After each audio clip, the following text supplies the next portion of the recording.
Hey YouTube, Retro Nostalgia fan. Today, look what I got, showing my first video game related subject video. And it's on the Super Famicom, the Japanese Super Nintendo. Now, let me just tell you, I do have a box. I got this actually complete in box, not in Japan, but on eBay from a decent seller. Here's the box right here. Shows blue, yellow, green, and red. And there's the back, just full of styrofoam. And it came with the manual, which is actually in this North American Super Nintendo box. I like this box better. It just holds the system better. But I do like the design of this box. I wish this Super Famicom box was the exact same shape as this one. And the outer layer was completely a box holding the styrofoam inside. Whereas here it barely holds it. You just slide it off. They did that with the N64, and I'm just holding it really well, just to make sure it doesn't slide. But yeah, you get my vibe. But enough about the box. More on the system here. So this came out in December 1990 in Japan, and North America it was August 1991 that we got that system right there. And what's crazy is we Americans got a redesign because Nintendo of America thought that the the Japanese Super Famicom looks too childish. It looked like a bag of bread. And though a lot of Nintendo fans actually liked this design, they were excited for it. And then when they saw that, some of them that were reading Nintendo Power were kind of disappointed. What happened to this design? So, it's hooked up right now. But yeah, this is a really nice design system. And it has a nice MOT logo on there, which is really awesome.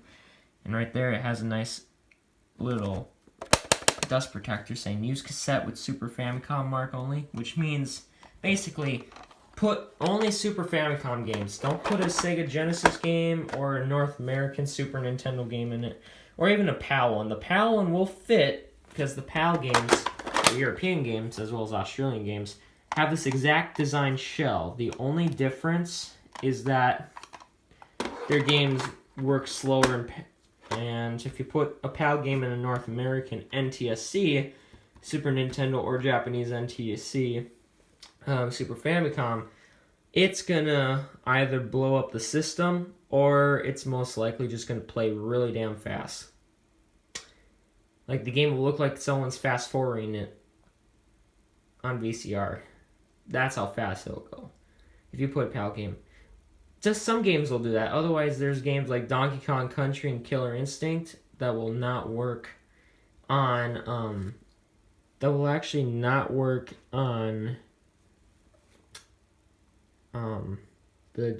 on any NTSC systems. The PAL versions have to be in the PAL versions, and the NTC versions has to be in the NTC versions. So that's the only thing I say about that. But otherwise, this is the Super Famicom, and here's the controller. The Japanese controller is a lot shorter, actually. But this one here looks really long because I actually put the North American controller board inside the shell, and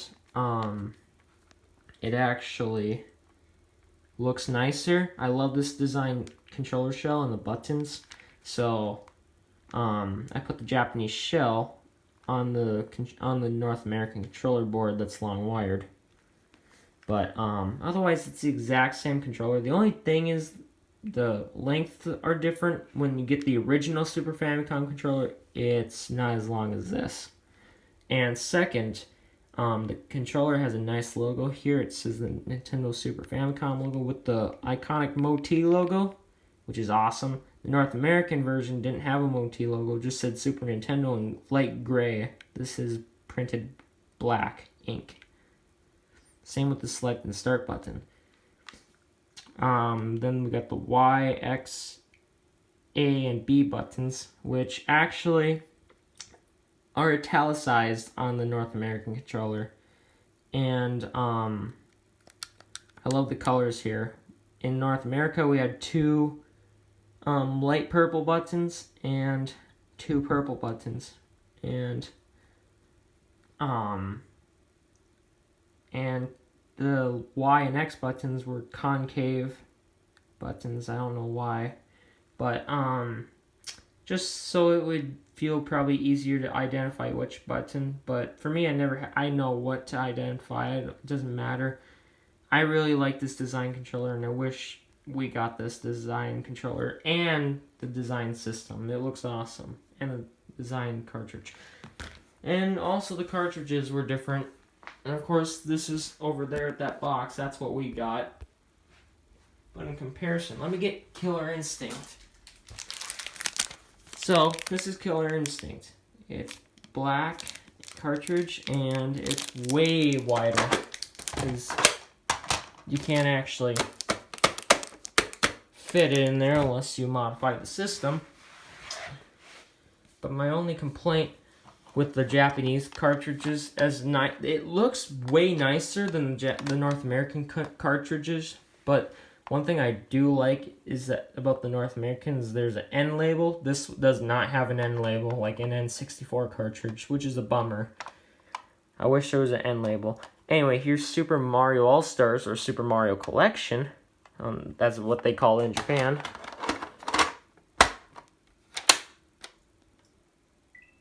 And there's the game right there loading up. It works.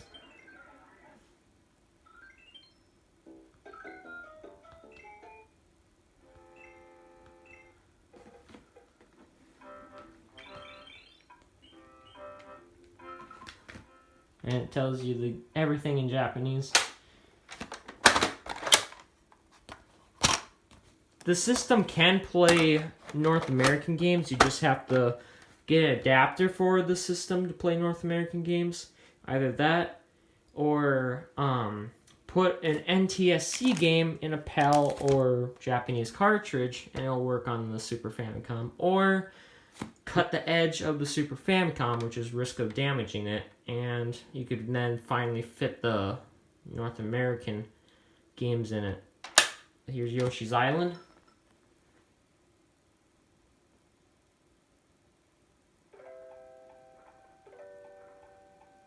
And it works. Just showing you very brief examples of each game loading up. Super Bomberman 2, which I got recently.